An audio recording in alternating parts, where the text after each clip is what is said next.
Hey everybody, my name is Mike Strout, and today I'm going to show you a quick and easy way on how you can cover up these hideous looking lally columns. Now, in most houses that are older, you've got these lally columns. What they are is a 3.5-inch cylinder of steel poured with cement on the inside of it. It acts as a structural column to pick up main beams in houses. Inside the houses, floor joists are tied to these beams. The main thing you need to know is that they're very important and they can't leave. So, while they're there, might as well try and dress them up a little bit. So what I'm going to do today is I'm going to show you how to make these lally columns not so hideous in your basement. So, first, I'm going to start off with this.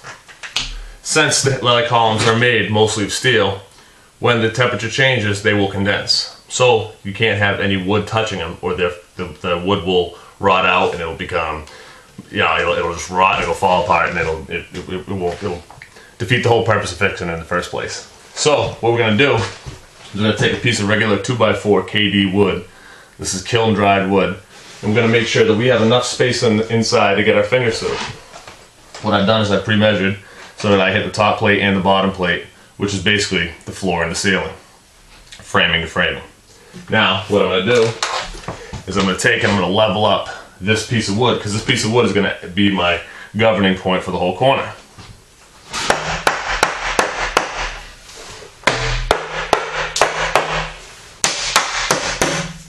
Okay, once I eye the side up so that my piece of wood will clear,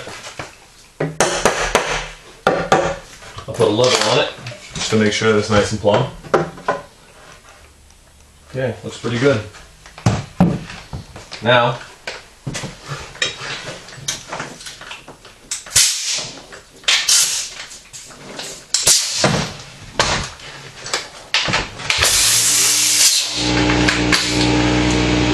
take my framing gun, I'm going to secure it at the top plate.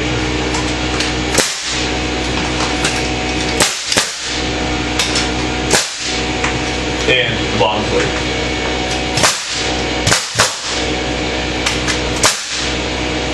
Okay. Now that that's in there nice and tight, I'm going to go ahead and we're going to start the finish work. What I've done is I've pre-ripped 2 pieces of wood. Now each piece of wood was beveled during the cut, which gives it 2 45-degree angles at either end. When it meets up with another piece, it forms a corner. It's nice and tight, and it's called a mitered connection. So, when you're putting a mitered connection together, you want them to be glued. So we suggest you do this before you have it up, so that the glue doesn't run. So, what I'm going to take is some wood glue, and I'm going to put it just on the inside part. This is called the heel, this is called the toe.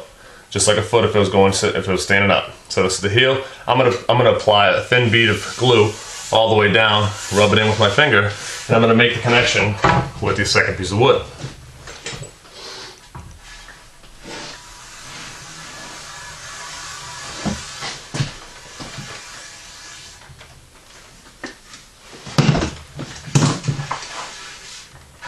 Okay, now that we've got that together, we'll go ahead and make the connection.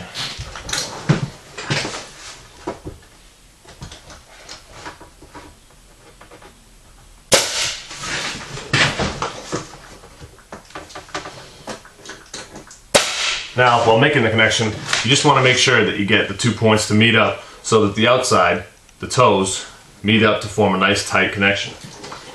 So I'm just eyeing it up down here, shooting the face of one side into the actual grain of the other side.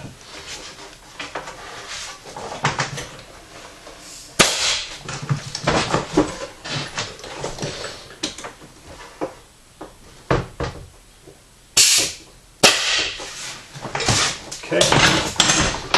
Now, we have that piece fully together. It's going to look like an L. Take that section. Now we put it up against our cleat. Now, one thing I should mention before we go any further is that your cleat should exceed the width of your lally column, because again, you don't want anything touching. Any dry wood or untreated wood, pressure treated, can touch the lally column, but you can't have it inside due to arsenic and due to the content of arsenic inside the pressure treated wood. So, once you have the miter connection made, You're going to place it up on your cleat, double check the level. Looks good over here. And looks good over here.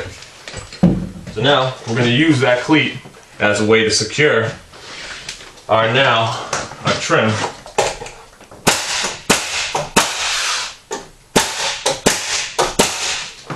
to our cleat.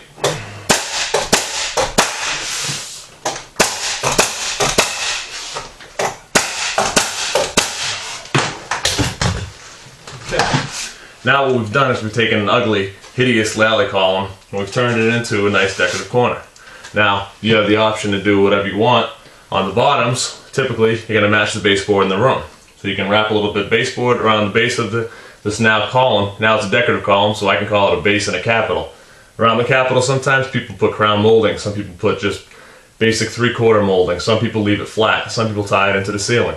Some people make it look like a continuous piece of wood. That's your own option. You can make it your own flavor and you can do what you want.